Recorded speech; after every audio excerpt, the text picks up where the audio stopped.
Welcome back, everybody, to the Fantasy Golf Bag podcast. I am your host this evening, Redkacheek, and I will be going solo, actually dropping these podcasts simultaneously. Axis is taking a stab at the Euro Tour podcast for this week, so I'll be running solo for the Safeway Open DFS preview podcast, which is what you're listening to right now.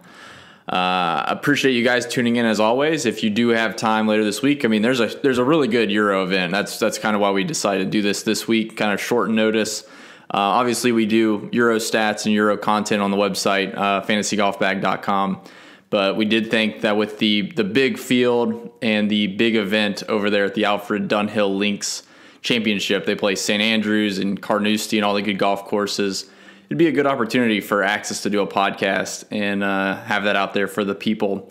And of course, he'll have an article, and we'll be in Slack chat all week talking about both events, Safeway and the Euro Tour event. So did want to kind of pop that out there first thing off the bat, and then we'll dive into this Safeway Open. So not a lot going on differently. You know, the Fall Swing, this event used to be the first event of the Fall Swing. It's kind of been reshuffled. So this field is actually a lot stronger than we've seen. I shouldn't say a lot stronger, but it's certainly stronger than we've seen in years past. I'm not going to jump right into the guys yet, but I mean, you got guys like Justin Thomas, Cantley, Hideki Matsuyama, Colin Morikawa, young stud coming up, and Sung J M we saw last week have a chance to win there. So a lot of good names. It's a golf course that has been played here for quite a while. And kind of excited to dive into it with this better field. It's, to be honest, the first look at the pricing on DraftKings is a bit tougher from a value aspect, in my opinion. I don't see a ton of viable names in the, you know, even the high 6K is a little bit thin, but certainly mid 6Ks and low 6Ks. I don't see anyone popping out, at least as of right now. And then on FanDuel, and I plan to mention this throughout the show. But if I do miss it, I'll go ahead and let you know now. There's some crazy bad pricing on FanDuel. Like Ryan Moore this week, who's got crazy good course history here. I won't even get into it yet, but Ryan Moore is priced at $7,000, near minimal price, or that is minimal price on FanDuel, and he's $9,000 on DraftKings. So some pretty bad pricing there. Scott Piercy's not too far off, where he's in the top 25 or so pricing on DraftKings, and he's probably in the middle tier, like 70th or so, maybe even higher than that pricing wise on FanDuel. So keep an eye out for the difference in pricing. I'm not sure how best to attack it yet. Like there's two schools of thought there. One is you take the obvious value. So we'll use Ryan Moore as an example.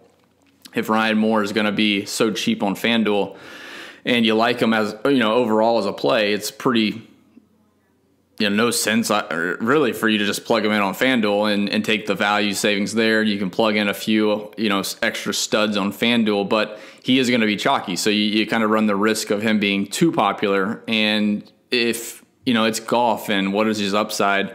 His upside is probably going to be the same on FanDuel versus DraftKings. Obviously, the points for value is going to be different based on the price. But if his ownership is going to be drastically lower on DraftKings, then it makes an interesting play in tournaments over on DraftKings. If people, like I said, that first option there, if people see that pricing and say, let's plug him in on FanDuel, we'll avoid him on DraftKings. I got my exposure on FanDuel. He's so cheap. He's not going to be very highly owned over there on DraftKings. So keep an eye on that. Maybe watch how the ownership projections kind of play out throughout the week, really the next couple days, because golf starts Thursday morning. But I did think that was interesting. I'm still trying to figure out how best to play that. It does depend on your bankroll and how you're attacking tournaments, but there is an interesting thing. So like, if you have some interesting ideas, feel free to tweet at me at Redkacheek on Twitter. But I'm trying to figure out if it's, you know, is it smart to just take the savings on FanDuel and run with it, and that's your exposure? Or should you just take the contrarian approach, play him on DraftKings where he's more expensive relative to FanDuel, and you get some ownership leverage? Or maybe you just do both. Maybe he's just so much of a lock this week that you just play him on both sides. But yeah, if you have any ideas, feel free to reach out to me. I'm sure to hear from many of you in Slack, and we'll talk about it. But if you are out there on Twitter, you're not a member at fantasygolfbag.com, feel free to tweet at me. I'm curious to see how this is going to play out this week. So I will go ahead and dive into it, guys. Let's talk about the golf course. I'm going to run off my sheet that is posted up. I just did a preliminary course snapshot on my article, and I'm just going to run down some high points for the list that we're going to talk on for the golf course this week. So this event, obviously, Safeway Open is being played at Silverado Resort and Spa North Course. It's out there in Napa, California. Actually, a really nice stop. Like, this is, I mean, guys that have been on tour for so long, they don't need to make this stop. But for younger guys, this is like a really nice vacation spot. Like, the wineries and the temperature, like, they just had 96, 98 degrees weather last week. Now they get to go to Napa, California. It should be really, really nice weather. Nice golf course, playing for $1 million. It doesn't get much better than that. So, like I said, Silverado Resort and Spa North Course. It's a Robert Trent Jones design. So I know a lot of you like to look at golf course architecture. And Robert Trent Jones Jr., don't get the senior mixed up there. Pretty similar in designs, but they are a little bit different. Total yards, 7,166 to par 72. Grass on the greens is going to be bent grass. Last year ranked 23rd in difficulty out of around 52, so kind of like middle of the pack. And I'll run through a couple key stats here in just a second. But looking back at like winners that played here since 2014, and I'll start from last year in 2018. Kevin Tway won in a playoff with Ryan Moore and Brant Snedeker, and they won at 14 under par, or they all tied at 14 under par. Brendan Steele in 2017 at 15 under par. Brendan Steele again in 2016. I remember that was a big deal last year with Brendan Steele going for a three-peat. And I don't even remember if he made the cut. He didn't do very well. So he finished at 18 under par in 2016. Emiliano Grillo, which is going to be a pretty popular play this week. He's priced down a bit after a good performance for the most part last week in great course history. He shot 15 under in 2015.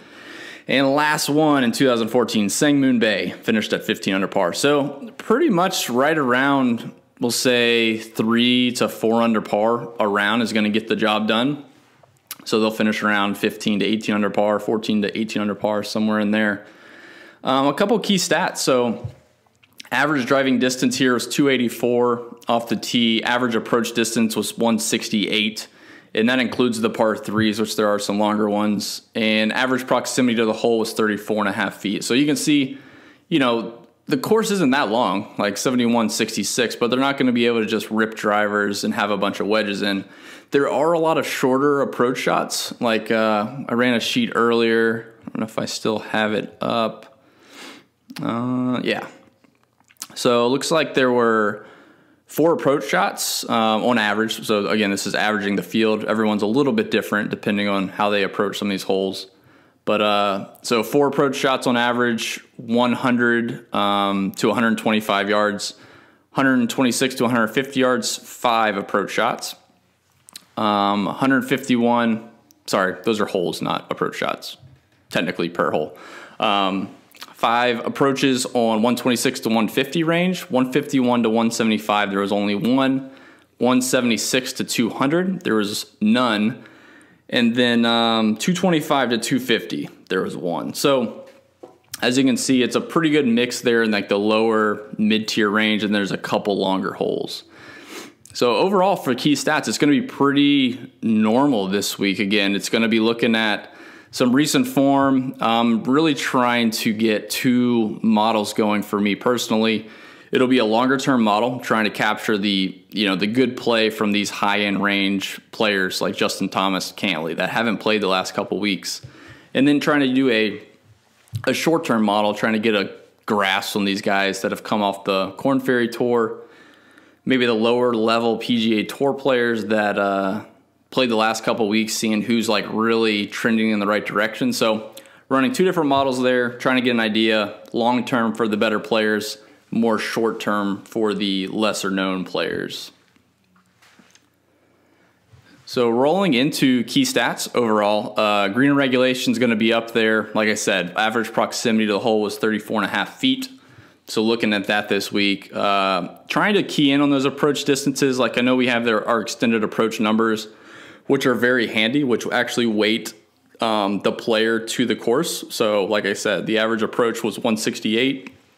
That's not for every single player. Obviously, it's an average. So what we do with the EAP numbers is try to project every single player's stats for that course and where they'll fall and how their baseline falls in line with those numbers. So it's a really good metric. It's a good way for us to see who should play well there, not just saying, you know, let's see how everyone compares to 125 to 150 yards. Well, we know that's not going to be the case. Like Ches Reeves not going to have the same approach shots or the same distances in that a Cameron Tringali would have, or Brendan Steele or somebody like that. So it's important to kind of weigh those differently.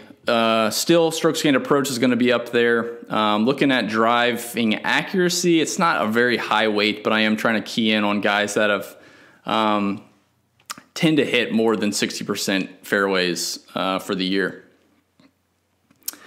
And that's pretty much it, guys. It's like I said, mixing up the longer term with the short term, trying to get an idea for the really good players who I can kind of target there, and then the lesser known players, the ones that are more sporadic, seeing who's really played well the last 2 weeks.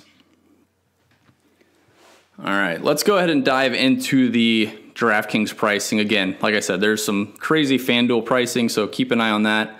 If I do happen to skip over this going solo and Axis can't correct me or yell at me, I apologize. So let's see. Starting at the top there, Justin Thomas 11-6, Patrick Cantley 11-2, Adam Scott 10-7, Hideki Matsuyama 10-5, and Sungjae Im 10-1. So this is a really interesting range. I really am not thrilled with, you know, paying up for, let me restate that. I want to pay up, but I don't feel like paying up for a Justin Thomas price or even a Cantley price is really in the cards for me this week. Like looking through a mix of recent form and course history, obviously these guys are great. So like recent form from a year-long standpoint is going to look pretty good. Justin Thomas played back in 2015 and 2016 here. He top 10 in both of those showings. And in 2014, he missed the cut. But I mean, we know Justin Thomas is good. It's like the price tag is respectable. I have no problem with that. But then when you look down the field and what are you really getting from a Justin Thomas, I don't really see the big benefit. Like usually I would take a stand on these. Let's just say the highest price guy in the field. Let's say it's a DJ in a weak field. He's 12.1 or something like that. I would take a stand to play him if his win equity was like 30% or something like that, or even Brooks Koepka in a really weak field. Like those are the opportunities for you to leverage the field and go overweight, because odds are he's going to have the best chance to win the event. Take a stab on that guy and then try to fill in the values from there. Also, kind of the same point, if someone is that highly, like their odds are so heavy for them to win in a weaker field, chances are you got a lot more value options that are priced down, like mid-tier options, but they're priced down a little bit lower than they should be.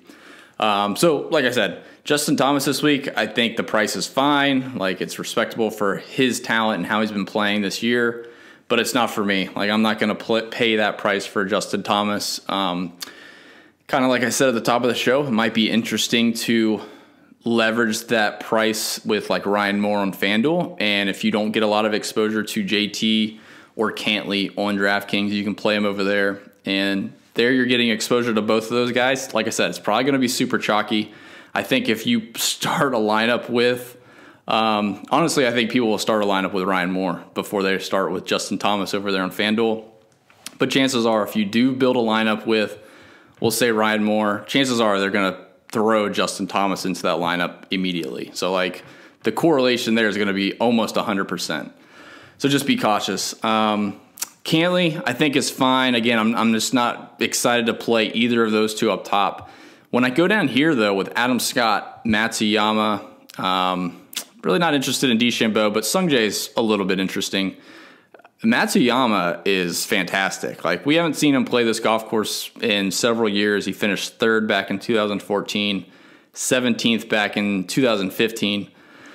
But his recent form to end the year was fantastic, finishing 30th, 3rd, 12th. We know his stats are good. I mean, if you look through his numbers,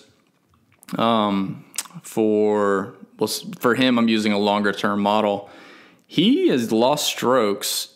Let's see, on approach, he's lost strokes only twice this year, all year he's lost two events. He lost strokes on approach. Phenomenal. Last two events, he gained 3.5 strokes on approach at the BMW, 3 strokes gained approach at the Tour Championship. So, I mean, the Safeway has been a good spot for him. He's never been under 8 strokes tee to green, which is fantastic. That's crazy. So keep an eye on him. I think he's going to be a really popular play. He'll certainly be popular for me, but at 10-5, I think people on DraftKings will tend to gravitate towards him. And then the last one, the last one up here, Adam Scott is really interesting. I just feel like he's a step above a lot of these people in this field. He's priced up above Hideki, which doesn't feel great, but I do think his form coming in here is pretty good. Like, he finished the FedEx Cup playoffs with a 5th, a 9th, and a 6th. Drove the ball pretty well. His irons were great, and he actually gained strokes on approach. It's just a course that should reward his precision off the tee and his iron. So I think he fits the mold pretty well, and I don't think a lot of people will go to him. They'll probably gravitate above him or down to a Hideki or Sungjae. So we'll see how that pans out. And then Sungjae from last week. Played phenomenal, has a good course history, finished 4th here last year. Have no problem going back to him. All right, so as we go down into the 9K range, it thins out quite a bit. As you notice, I probably rattled off quite a few guys over 10K besides the 2 most expensive. But I do like those guys quite a bit. I don't think their price is inhibitive of pretty good roster construction this week. So as I do go into the 9K range, though, it's a bit different. I don't have as many guys. It's definitely going to be, I wouldn't say stars and scrubs, but I think every single lineup that I build will start with one of these guys over 10K and then kind of fill in the mid-tier the best way I can to round out that lineup. I really do like Collin Morikawa. He's one of those, maybe the big 3. I'm not sure what they're actually called, but Collin Morikawa, Victor Hovland, and Matthew Wolff kind of made a big bang this year. And Morikawa is my favorite. I mean, Hovland's great. I think Wolff, we'll see how he kind of turns out. Like, he had a great college career, and he obviously won in his, second start as a professional on the PGA Tour. I mean, that's pretty significant. That's awesome. But I do think Collin Morikawa is a bit more well-rounded. His temperament seems a little bit better. Hovland's great too, but I do like Morikawa. So long story short, 9,400 for him. Morikawa has been unreal this year. He had, I think, 1 bad showing. He got into the FedEx Cup playoffs off of limited starts, which is impressive of its own. But I think he just got burned out playing so many events and kind of whittled away there. So if you look back at that first kind of run that he had starting at the U.S. Open, he went 35th of the U.S. Open, 36th of the Travelers. Then he really, I mean, granted it's a little bit weaker fields, but still, 2nd at the 3M Open, 4th of the John Deere, 31st at the Wyndham. He had a chance,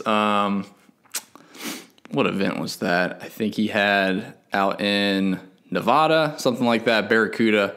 But he's been great. His ball striking has been very consistent all year. Green regulation number is one of the best on tour. Driving accuracy is one of the best on tour, and his proximity from 125 to 150 in this field is top 3. So I really like Collin Morikawa. And then in this other range here, kind of the low tier, Ches Reavie and Ryan Moore, I like quite a bit. Ches Reavie, I'm not sure who's going to get more love between him and Ryan Moore. But I mean, if you look at Ches Reavie's consistency just on this golf course, I think his worst finish, he finished 53rd back in 2014, but since then he finished 17th, 22nd, 13th, 33rd. It's just a great setup for him. Like, it's not very long. Like I said, the average driving distance for this course is 284 yards, which is like right at his normal PGA Tour driving average distance. He should be due for another good week kind of at this golf course. Finished 8th at the Tour Championship. So again, a couple weeks ago, it's hard to know what these guys have done, but they're all extremely good players. They're not just going to lose it within a few weeks. But it is something to be said for some rust during that period of time. But I do think Chez Reavie is a fantastic play. And then Ryan Moore kind of for that same reason. We saw him second in 2018 last year, 17th in 2017, and 10th back in 2015. So pretty good course history. And his stats are the same thing every single week. I mean, good driver of the golf ball, good irons. He just can't putt. It kind of sucks. So like I said, it's depending on how you want to approach it. You can either play him on DraftKings. He should be a little bit more of a leverage spot. And I should say just a little bit. Like, he should still be pretty popular. But FanDuel, he should be chalk city. So pick your poison on which way you want to go with him. But I do think I would lean Chez Reavie first on DraftKings at 9,200 and then go to Ryan Moore at 9,100 if I had to rate them. But Morikawa would be ahead of both. All right, so as we go down into the 8K range, another group of players that certainly are, I mean, they're going to fit my builds quite well, starting with guys just over 10K and then kind of filling in this mid-tier. I mean, you got guys like Emiliano Grillo, who's just a robot every single week, gaining strokes off the tee and approach and missing 4-footers or 3-putting from 21 feet. But I mean, look at his finish to the year with losing stroke. I mean, he lost so many strokes putting and was still gaining over 2.5 to, let's see, last week he gained almost 8 strokes tee to green. Northern Trust and the BMW, he gained almost 3 strokes tee to green. And cumulatively, through those 3 starts, the Northern Trust, the BMW, and the Sanderson Farms, he lost 14 strokes putting. 14 strokes putting. So now he comes to a golf course at the Safeway. He's won the event back in 2015. He finished 26th in 2016, 28th in 2017, and 41st in 2018. Not great finishes, like, we're considering everything, like 41st, you know, I wouldn't say that's great. But when you look at a guy that's won the event and his stats are always good, like even at this golf course, his worst showing tee to green was in 2017. He gained half a stroke tee to green. Everything else was basically 5 strokes and up, strokes gained tee to green. Crazy. He's lost strokes every single year except for 2017, which kind of made up for his terrible irons that year. So Emiliano Grillo for me is going to be probably one of my highest owned. I wish he had a little bit more safety. Like I wish his ball striking was what you could really rely on, which it is what you can rely on. But when you're losing that many strokes, like losing 5 strokes putting is not something you can just get through the cut and then, you know, backdoor a top 15. This isn't a Kuchar like, you know, ball striking with mediocre putting and he's still gaining half a stroke putting. Emiliano Grillo is scary to roster, but 8,800 for him coming into this event off a good showing last week where he gained 8 strokes tee to green at the Sanderson Farms and lost 6 strokes putting to a course he's actually won before. Emiliano Grillo is going to be a great option for me this week at 8,800. Looking through the list, Scott Piercy was another one I kind of mentioned that had a different price or relative different price on FanDuel. So keep an eye out for that. And then at the bottom tier here, you got Corey Connors at 8,400 and Kevin Streelman at 8,300. Excuse me. Kevin Streelman is super interesting, where we talked about him the last couple shows, where his ball striking and his iron play has been great, and he was doing nothing with it. I mean, it's really frustrating. And finally, he kind of popped last week. He gained 7 strokes putting, but his irons were basically in line. He gained half a stroke on approach, 2.5 strokes off the tee. The 7.5 strokes putting is a little bit of an anomaly, so I'm not counting on that for him to finish in the top 5. But if his ball striking stays where it's at, I think he's in a great spot. And we've seen him have some upside. He finished 25th last year and 13th in 2017. He tends to be one of the guys you rely on. Like if you were to run some numbers on his course history relative to the next year's finish, like he tends to fall in line with his previous results. But the Safeway's been a really hit or miss for him. He's had a couple good showings and a couple miscuts. So it's hard to kind of pinpoint it there, but I do think his ball striking stats have been in line for quite a while. I'm sure just mentally coming off of last week, making some putts, and his irons were still good, he should come into this with some confidence, and hopefully he can kind of better his 25th place last year, or even the 13th he finished in 2017.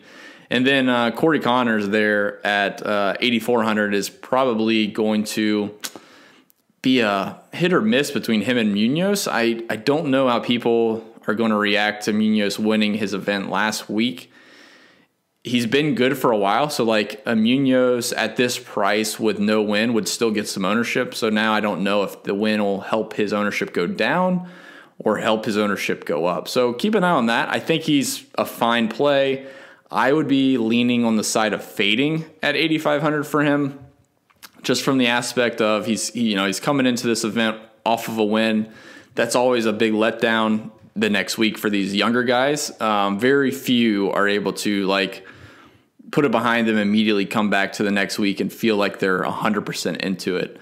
So he's been playing quite a lot of golf as well. So there's a couple negatives for him, but I wouldn't talk anyone off of playing him, but just kind of monitor the ownership and maybe you can make a reason to play him or fade him off of that. But for me, I'd be leaning the fade in lieu of Corey Conners. Like, take some shares of Corey Conners coming in with 6 straight events that he's gained strokes on approach. He actually, in the last 6 events, like talking about those last 6 that he gained strokes on approach, he's only, I shouldn't say he only, but he only lost strokes putting in 4 of those 6, which is kind of quite a turnaround for him. He usually goes, 5, we'll say 4 out of 5 or 5 out of 6 losing strokes putting. So kind of a good sign there, I guess, to see him turning it around a little bit. But yeah, his ball striking has been great. Finished 22nd at the Wyndham, 21st of the Northern Trust Championship, BMW Championship, he finished 7th.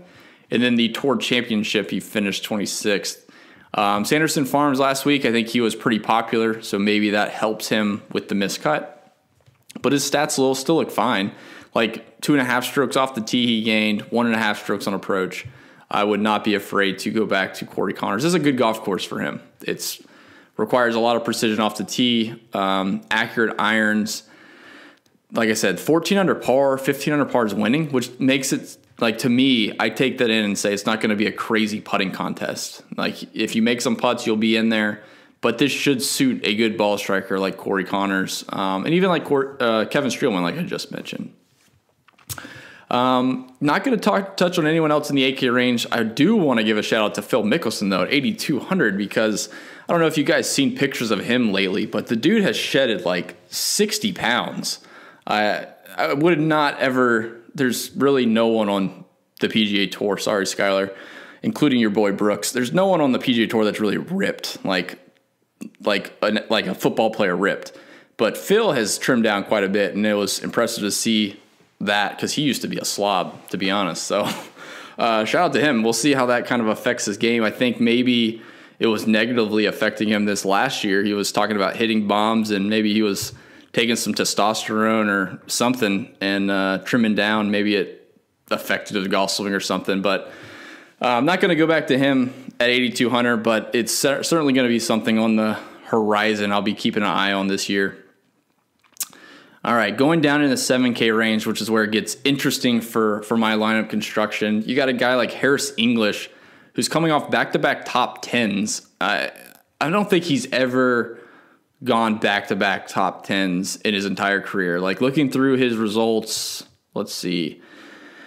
2018, last year, he had one stint where he almost had back-to-back top 10s. He finished 11th at the Desert Classic and 8th at the Farmers the week later. His next event was the Waste Management, and he missed the cut. So, like, I think he's going to get popular. Like, he actually had some ownership last week, and like over 15, over 12%, something like that. So, not going to be going back to him.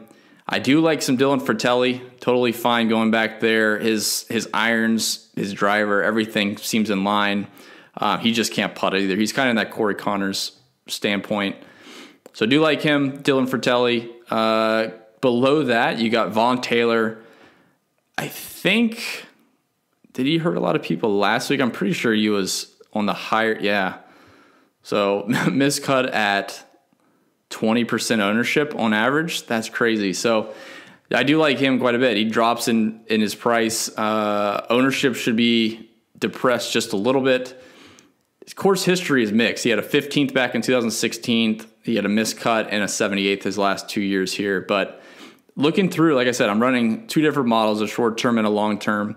And Vaughn Taylor, for me, if I pull him up, he ranks 8th for me total for recent form and longer term form.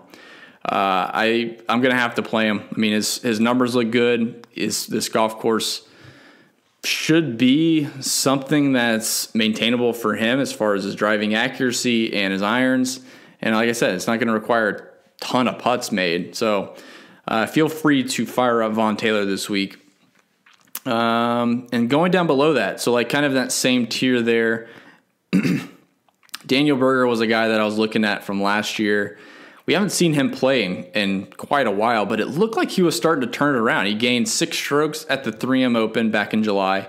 John Deere, he gained 4 strokes tee to green. And at the Wyndham, he gained 4 strokes tee to green.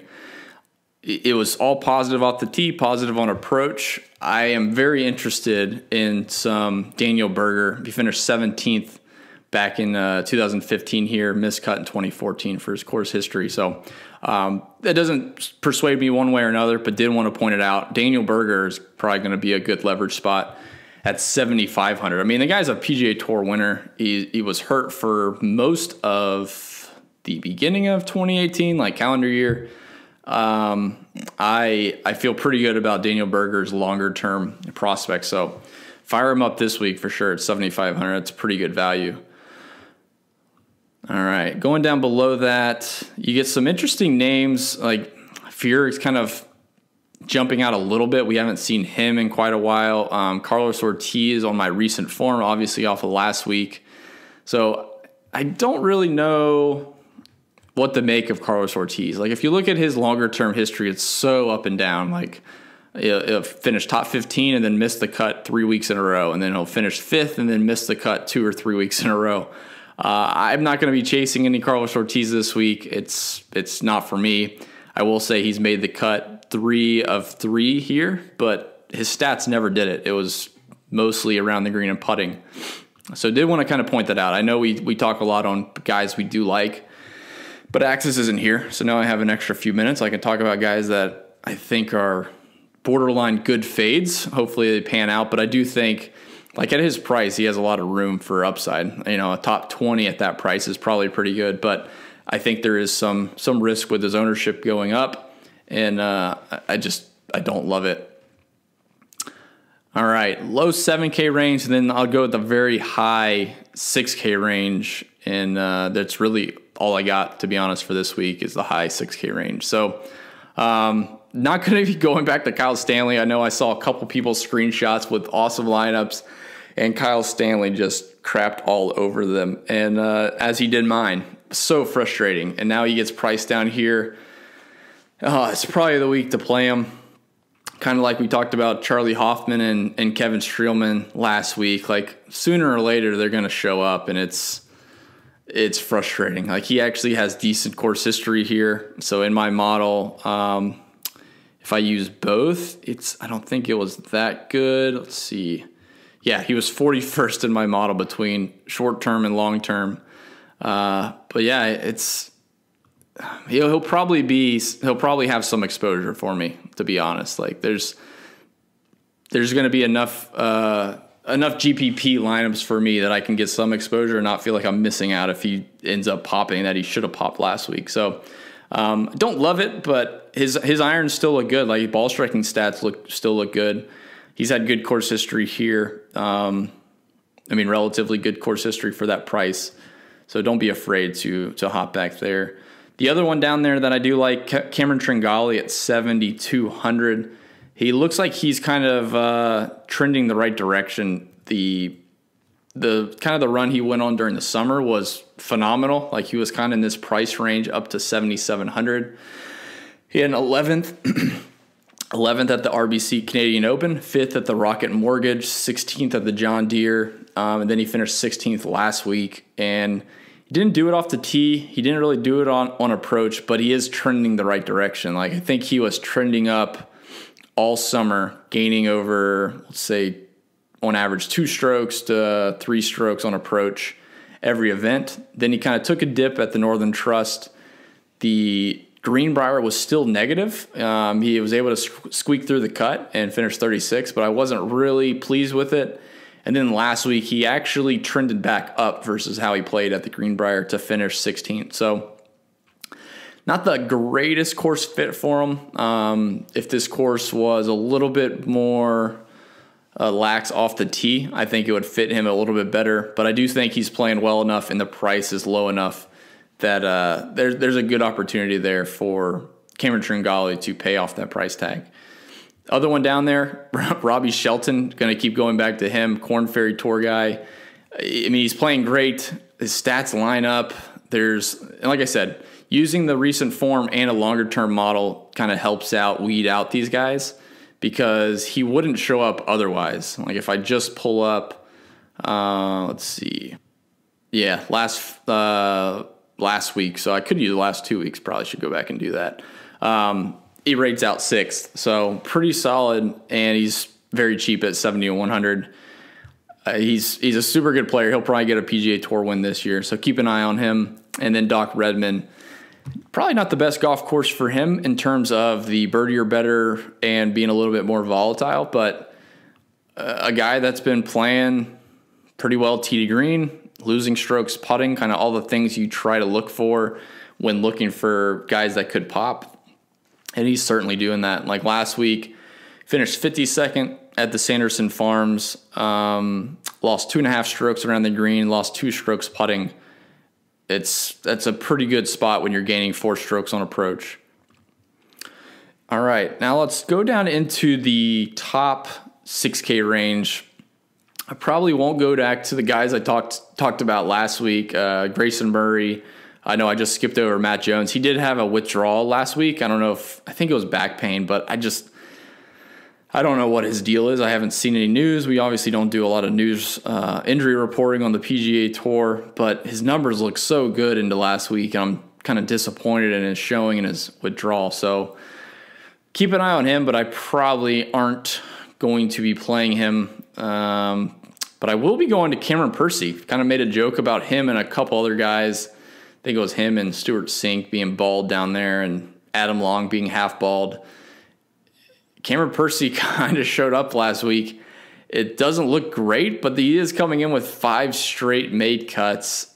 His stats are all over the place. But I kind of like it on this golf course. It's a course he finished back in 2014, only event he played here. He finished 26th. So he's seen the golf course before. He gained 5 strokes, 5 strokes ball striking, and lost 3 strokes putting. So, I mean, gained 5 strokes putting last week, gained 6 strokes on approach last week. It's a little bit scary, but he is probably the cheapest I would go. Like I said, I'm not in love with playing Cameron Percy. He's not a long-term guy that I would be looking to keep playing at this price. But there's not many down here that really pop for me. I did have interest in JJ Spawn, but he didn't really hang in there last week. He gained 5 strokes over the last couple rounds to squeak out a top 40. So it will probably be in my player pool. And of course, that I do a Redkacheek's core write-up every single week. That's posted on fantasygolfbag.com. And that'll list all these guys as well as a Roto-Grinders write-up for some value plays that I also look at. But there's not a lot down here. There's guys with some good name value, but coming in with sketchy form, either recent or long-term. And there's just not a lot to go off of. So, like I said, kind of right off the top of the bat, it was starting with 10K and up guys, but not going to the tip-top range with Justin Thomas. And then kind of peppering that low 9K and 8K range and high 7K range. I think there's plenty of value in those tiers. You could possibly build balanced if you want to start in the 9K range, but I do like the win equity opportunity with the 10K guys. I just don't like spending 11.6 on Justin Thomas or 11.2 on Patrick Cantlay in this field. I think there's equal win equity for these guys just below them, and I think you can build some better lineups with them. And again, of course, in GPPs, you can get crazy. you can fade everyone over 9K if you want and see what happens. But yeah, for most of my main lineups, every single one will start with a 10K and up guy. So that'll do it for this week, guys. I appreciate you all tuning in to the Fantasy Golf Bag podcast. Appreciate you tuning in to the Euro podcast. If you haven't already, you can go check that out. It should be just below this one on Spotify, iTunes, wherever. And again, guys, we appreciate, all the support we get throughout the year, especially during the fall swing. I know so many people are playing football, DFS, college football DFS, and golf's just not that exciting. There's not a lot of big name tournaments, not a lot of big name players playing, but we still have good contests and appreciate you all being a member at the Fantasy Golf Bag. So if you haven't already, definitely leave us a rating and a review wherever you download your podcast. That always helps us out and we appreciate it. And of course, if you haven't already and would like to, you can join us at fantasygolfbag.com. You can use promo code FALL19 to get the VIP membership, which includes both Euro and PGA Tour stats and content for the PGA monthly price. So a pretty good discount there, and that's throughout the entire season, forever forward till you cancel or you need to cancel. So excited for that Euro opportunity. And we'll see you guys later this week for the Redkacheek's core article, as well as some other stuff for the Euro Tour from Axis. Good luck this week in your tournaments. We'll see you next week. Same time, same place. See ya.